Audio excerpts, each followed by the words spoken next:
Hey everybody, Marcus here with NextLevelRecording.com. Today I'm going to show you how to mix drums and bass guitar. Now drums and bass are usually the backbone of each mix. If your drums and bass sound weak, chances are the rest of your mix is also going to sound weak. I typically like to work with these elements first and get them to sound exactly how I want together, and then I fill in all the other elements. I'm going to play you a little sample and then walk you through each part of the drums and bass and show you what I did, and then I will give you a before and after.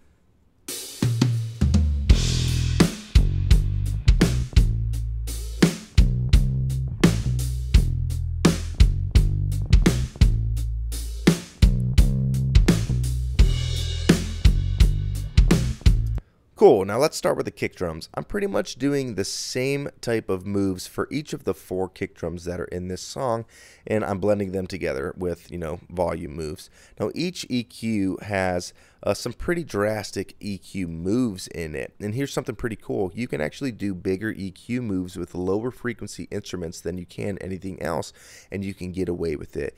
If you need to take out 8 to 10 dB of a frequency, feel free to do it. If it sounds good to you, then go ahead. Now, each of these kick drums, you'll see some pretty drastic EQ moves in the mid frequencies.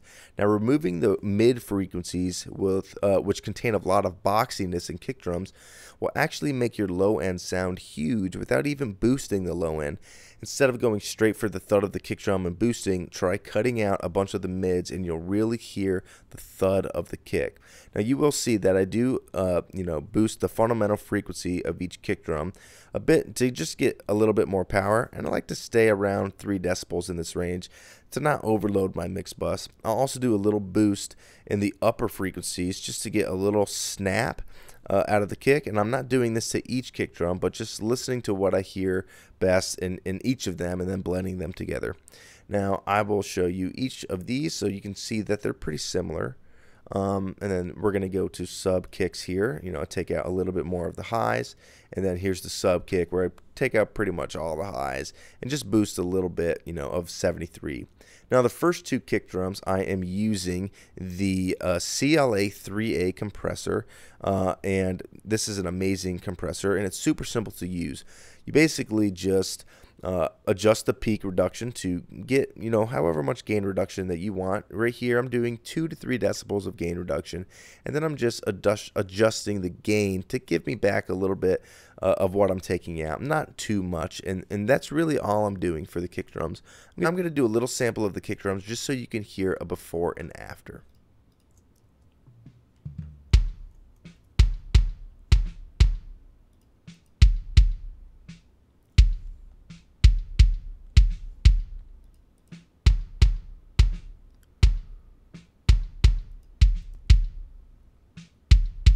Now that's a pretty big move. You hear the boxiness when it's bypassed, and then the thud really comes out when I re-enable, the EQ and the compressors. Now let's move on to the snare drum.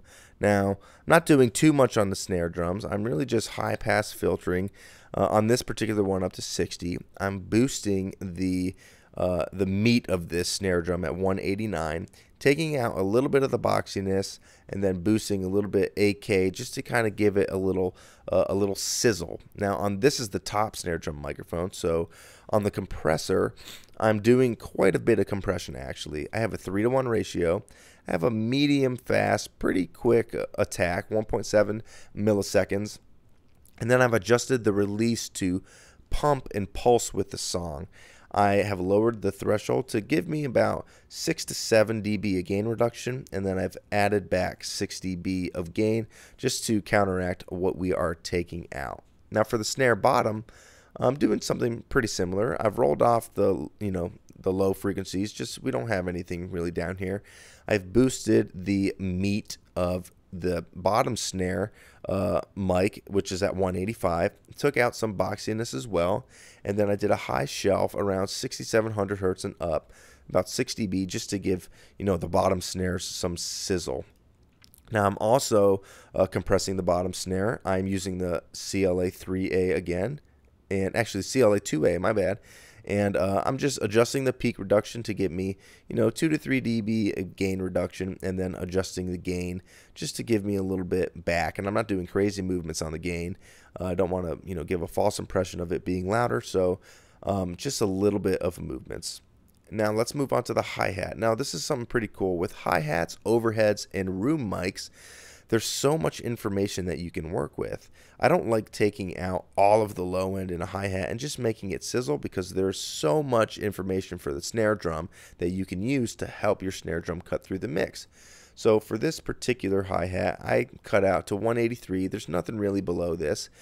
The snare drum in the hi-hat is really kind of pumping at 373, so I boosted a little bit, took a little bit of the boxiness out at 553, took a little bit of, annoying harsh frequencies out at around almost 2000 kilohertz, and then boosted, 5000 and up, just to give me some shine and, excitement in the hi-hats.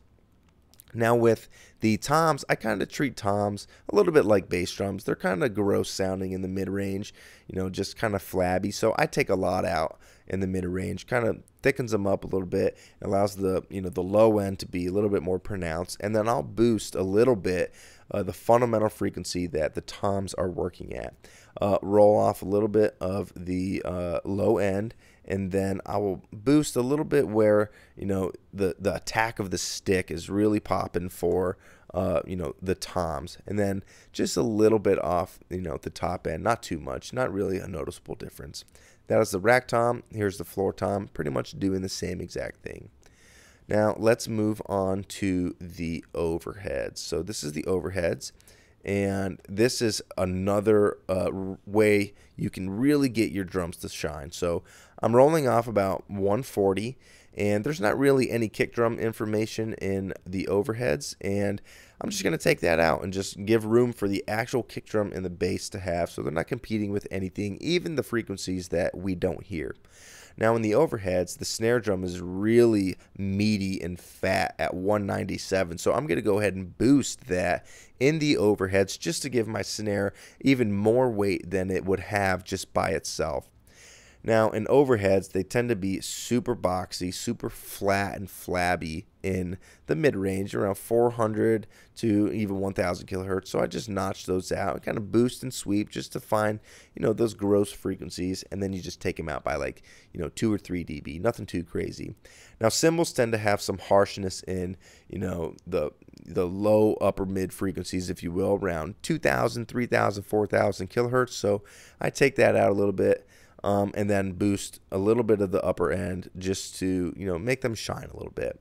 Now with compression, I am also using the CLA 2A on the overheads and doing the same type of thing, but a little bit more drastic. So for peak reduction on the overheads, I'm going for probably 3 to 5 decibels of gain reduction, and then boosting a little bit more gain just to get back what we are missing and taking away, and then just to add a little bit of flavor.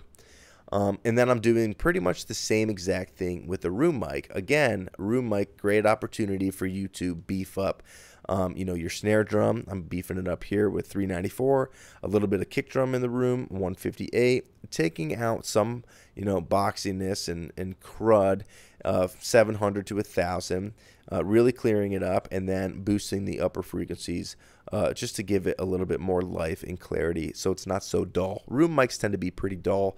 I like brightening them up, making them super exciting sounding. And then doing the same exact thing with the room mic as I did the overheads with compression, getting about 3 to 5 decibels of gain reduction, and then boosting the gain quite a bit. I want to really hear the room.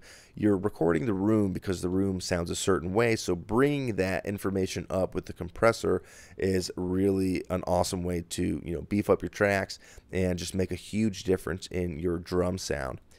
Now bass guitar, I'm not doing too much on bass guitar. Now typically when I EQ bass, I like to high pass all the way up to 100 hertz, and the only reason I do this is so I can hear the mid frequencies and the low mid frequencies better, so that I'm not competing with the super low frequencies. And then once I do that, I roll it back off to like 20-25 hertz. Not really needing this information in this type of music, so I'm just taking it out. So this bass guitar was really resonating in the 142 region, so I just gave it a little bit of boost, and then I did some complementary EQ and notched out 60 hertz.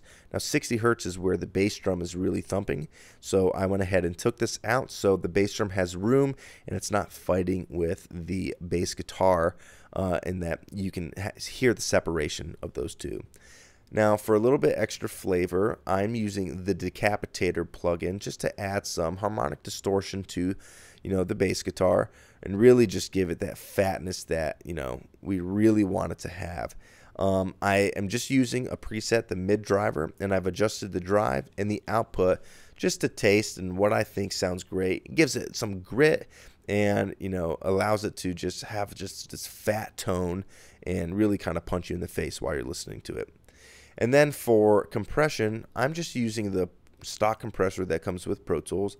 I typically like to use the bass guitar preset and then kind of adjust the parameters. I'm using a 2-to-1 ratio. I have an attack, pretty slow attack, 7 milliseconds. The release is pumping with the song, and then I am adjusting the threshold to get me about 6 to 7 dB of gain reduction, and then I'm adding 6 dB back into the signal from what we're losing. And that is literally it. Now, one more thing for the entire drums, all the drums, I'm using the CLA2A again, and I'm just doing like 2 to 3 decibels of gain reduction and just adding a little bit on the gain just to bring back what we're losing. Now that's really all I've done to this kick drum and this bass. Now before I even get to EQ, I spent a lot of time doing volume mixes and getting a good balance on the drums, and then bringing in the bass guitar and getting a good balance with them together, and then I'll start with EQ, and then I'll do compression, and that's typically what my workflow is. That's all I've done. I'm going to go ahead and I'm going to play it, I'm going to bypass it, I'm going to re-enable, and you're going to hear a huge difference in what these drums and bass sounded like before and what they turned out after.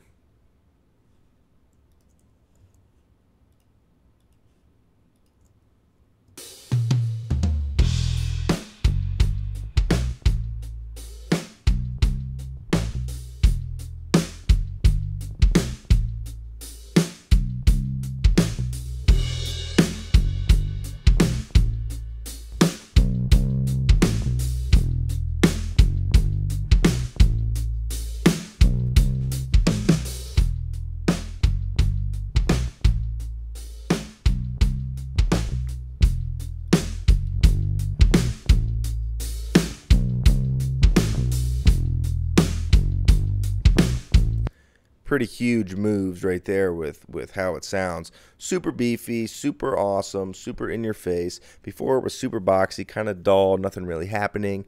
I hope you could take these tips and how to EQ and how to do the bass and with the drums and take them to your next session, take them to your next mixing. Let me know how it goes, and we will be back with another video. If you haven't already, please subscribe. It helps me out, and I'll have some new videos coming out to you soon.